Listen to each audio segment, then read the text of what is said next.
तुम्हारी वजह से मैं चुप बैठा रहा हूं, वरना तुम मेरी हैसियत जानती हो।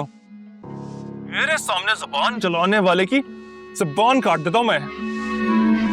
अरसलान, ऐसा तो ना कहो, अम्मा है वो मेरी। हाँ, तुम्हारी अम्मा है भाई, लेकिन तुम्हारी अम्मा ने जो मेरे साथ किया वो ठीक था। अरे धोखा दिया मुझे, धोखा। तुम मुझे बताओ, तुमने मुझे क्यों नहीं बताया कि आमिर घर आया है? तुमने क्यों नहीं बताया? अरसलान, क्योंकि मुझे पता था तुम बहुत गुस्सा करोगे, और देखो मैं उसको इतनी वैल्यू ही नहीं देती कि तुमसे उसका जिक्र करूं। तुम वैल्यू नहीं देती, लेकिन माँ तुम्हारी पूरी पूरी इंपॉर्टेंस देती है उसको। सब समझ रहा हूं मैं, लेकिन अपनी माँ को एक बात समझा दो, अगर कुछ उल्टा पुल्टा सोचा भी ना, मुझसे बुरा कोई नहीं होगा। और उनके लाडले भतीजे को तो मैं नहीं छोड़ने वाला, ये मैं तुम्हें बता दूं अभी से। उसको नहीं छोड़ूंगा। अच्छा छोड़ो अरसलान, इन बातों से कुछ नहीं होने वाला भाई। इसका एक ही हल है, तुम अपने अम्मी अब्बू को ले आओ ना और मुझे यहाँ से ले जाओ। अरे ले जाऊंगा भाई, लेकिन फिलहाल के लिए आमिर तुम्हारे घर नहीं आना चाहिए। समझ आई बात की मेरी? अच्छा छोड़ो ना, मैं सॉरी कर रही हूँ ना, आइंदा ऐसा नहीं होगा, पक्का नहीं मिलूंगी उस आमिर से।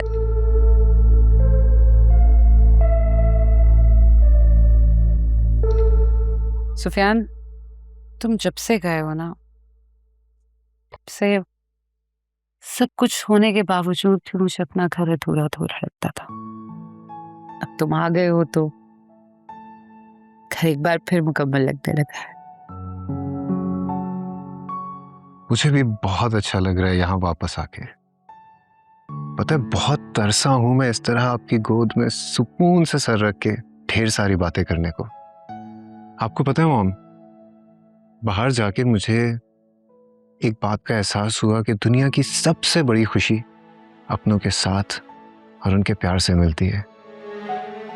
और हाँ, ये भी पता चला कि माँ कितनी अजीम होती है।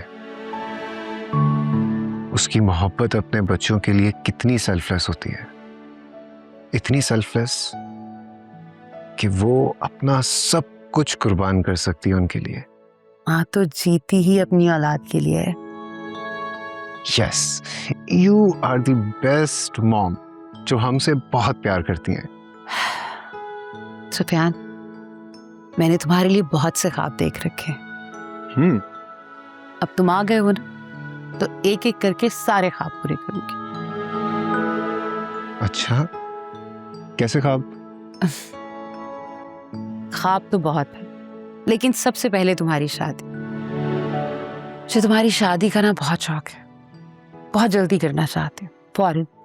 गलियां मेरियां भुल गईयां, फिर तू ना आया माही। आपके सामने खड़े होके फिजा के लिए बकवास कर रहे हैं, अब सुन रही है? धक्के देके बाहर निकाले इसको।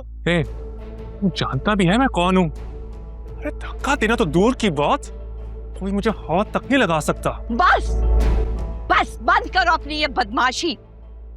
मेरे घर में ये दादागिरी नहीं चलेगी।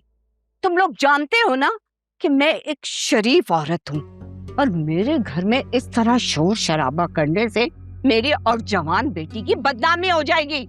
अच्छा, अब आपको शराफत की पड़ गई है, और इतनी देर से जब ये गैर मर्द आपके घर पर मौजूद है, तब आपको कोई डर नहीं था? गैर नहीं है ये, मेरा सगा भतीजा है, अपनी फुप्पी से मिलने आता है। गैर तो तुम हो, जिससे हमारा कोई रिश्ता नहीं है। सुन रही हो? सुन रही अपनी माँ की बातें?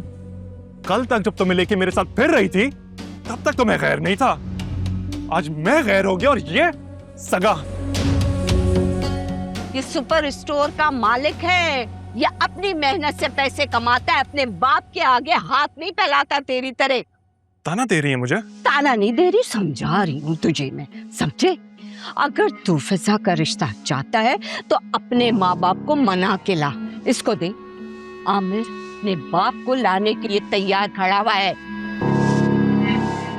ठीक है, ले आऊंगा अपने पेरेंट्स को, लेकिन तब तक ये मुझे यहाँ दिखना नहीं चाहिए। अरे चल, तू कौन होता है मुझ पे हुक्म चलाने वाला? जब कोई रिश्ता बनेगा ना फिर हुक्म चलाएगा। चल निकल जा, दफा हो।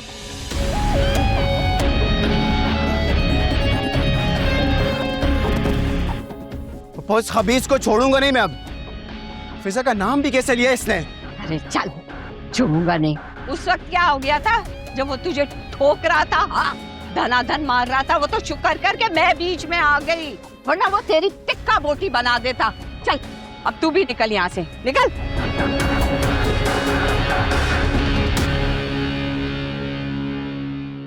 अम्मा, ये जो तूने टार्जन बनके अरसलान से पंगा लिया ना, ये तूने अच्छा नहीं किया।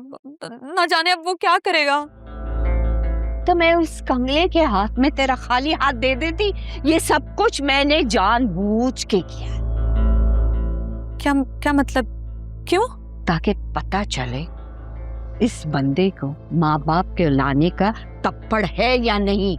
अगर ले आया तो शराफत से तेरी शादी कर दूंगी, अगर नहीं लाया ना तो फिर आमिर के घर जाने की तैयारी कर ले तू, क्योंकि कम से कम उसका अपना जाती घर तो है।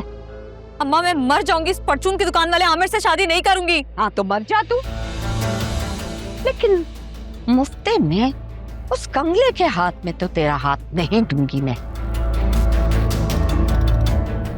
चल हट।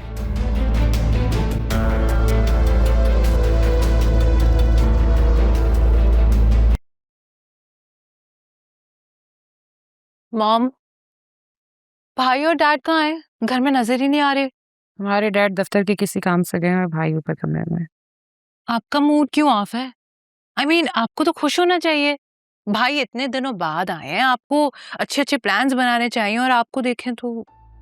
सोचा तो मैंने भी यही था, लेकिन तुम्हारे डैड मेरा मूड ठीक रहने थे तब ना। क्यों? अब क्या किया उन्होंने? वही, अपने भाई की फैमिली को जरूरत से ज्यादा सर पे चढ़ाना, उन्हें मुझसे ज्यादा वैल्यू देना।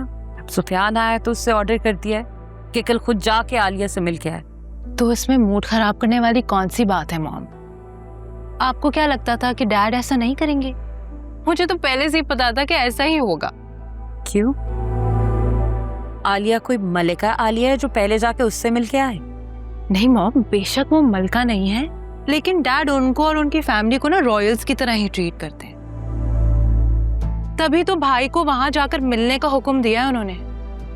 और आप तो ना शुक्र करें कि आपसे पहले वो आलिया चची के पास नहीं लेके गए उनको, वरना आप क्या ही कर लेती। ऐसे ले जाते।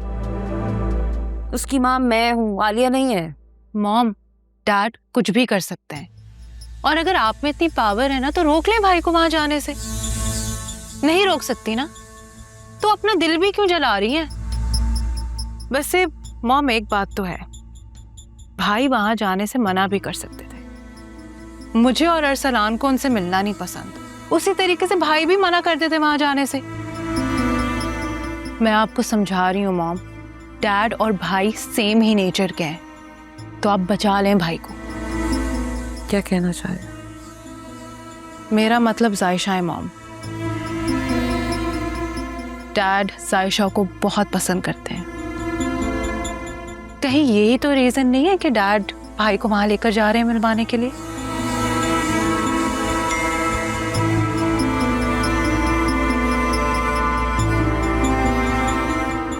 सोचें सोचें मॉम, अभी भी आपके पास वक्त है, कहीं देर ना हो जाए।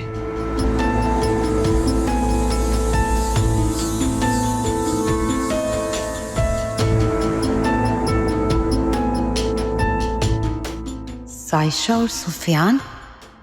नहीं नहीं, इन लोगों को एनेक्सी तक तो बर्दाश्त कर लिया, लेकिन इस घर में नहीं, ये तो मैं कयामत तक नहीं होने दूंगी। हे ब्यूटीफुल, बैठो। क्या हो रहा है? मैं तुम्हारे बारे में सोच रही थी। अच्छा, क्या सोच रही थी मेरे बारे में?